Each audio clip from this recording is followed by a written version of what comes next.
qualification.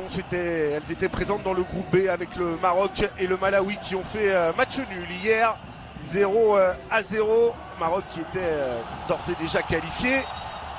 Et reste donc cette deuxième place à aller chercher. 3 points séparent les deux équipes, les deux capitaines, Kassim Abdallah à droite et Eric Choupo-Moting, le joueur du Paris Saint-Germain. Kassim Abdallah, l'ancien joueur. C'est parti pour cet ultime épisode des qualifications pour la CAN.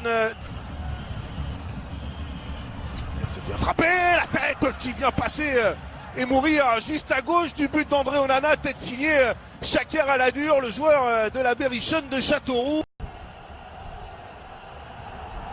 Ah, le corner rentrant, et il était arrivé de loin là, Michael N'Gale, mais le vent n'a pas été son allié sur ce coup-là. Extrêmement intéressant. Alors là, c'est face au vent, c'est frappé fort, c'est détourné, et ce sera un corner pour les hommes d'Amir Abdou sur ce coup franc frappé par Youssouf. Et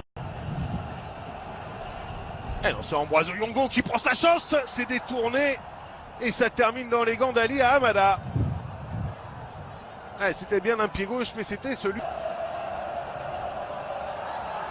Ouais, attention à ce ballon qui traîne dans la surface, la frappe de Joël Tailleux, captée en 2 temps par Ali à Hamada.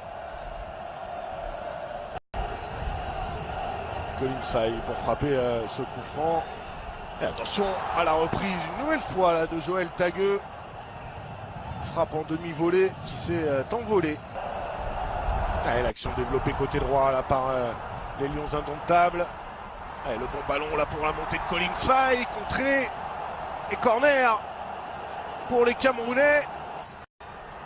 Centre au second poteau, renvoyé par Kassim Abdallah, mais récupéré tout de suite par les Lions indomptables. Joël Tailleux côté gauche, le centre et le but d'Eric Choupo-Moting pour délivrer les Lions indomptables. Ouverture du score pour le Cameroun face aux Comores dans ce match ultra décisif, et vous voyez la joie de tout le banc de touche camerounais, de Patrick Kluivert, évidemment de Clarence Seedorf également, et de tout le stade omnisport.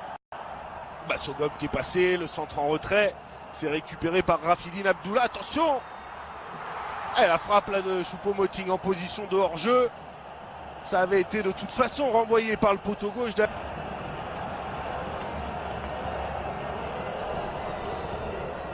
Centre, la reprise de la tête, oh, on a bien cru à l'égalisation là sur cette reprise signée Mohamed Youssouf. Anguissa de nouveau. Bassogog, la frappe de Bassogog pour le deuxième but, et le Cameroun qui fait le break dans ce match capital face aux Comores. Le Cameroun qui se rapproche encore un peu plus des pyramides d'Égypte pour la Coupe d'Afrique des Nations 2019.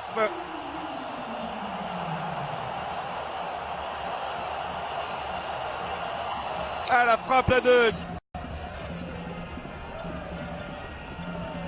Ouh, la tentative de retourner acrobatique. Allez, qui est-ce qui nous a... Allez, Collins Faye pour frapper ce coup franc qui va chercher au second poteau. Ouais, la bonne remise de la tête et le 3e but, mais non, il est refusé. Le drapeau s'est levé sur cette remise de la tête, justement. Franck Zambo Anguissa, le bon ballon d'Anguissa pour Boumal qui vient d'entrer en jeu. Et ça passe à gauche du but d'Ali à Hamada. Le long de la ligne de touche, en retrait avec Mchangama de nouveau. Et la frappe d'Mchangama complètement manquée, qui passe largement à côté du but d'André Onana. Sélémani qui va tenter sa chance, la frappe de Sélémani, ça passe très proche du but d'André Onana qui a plongé pour assurer le coup. Pas trop de solutions là pour Chaker Aladur. Et Sélémani qui tente de nouveau sa chance, mais ce ballon fuit de nouveau le cadre.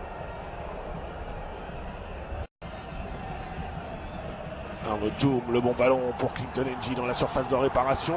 Clinton N'Jie pour le 3-0.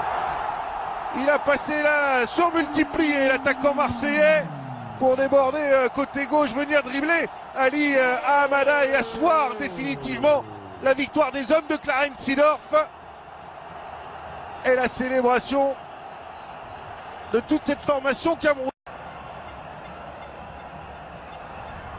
Koundé, la frappe de Koundé qui passe à droite du but d'Ali Hamada.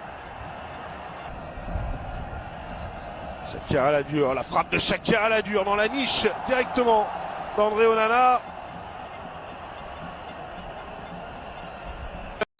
Omnisport de Yaoundé. Le peuple camerounais sera présent en Égypte au mois de juin et juillet prochain pour la Coupe d'Afrique des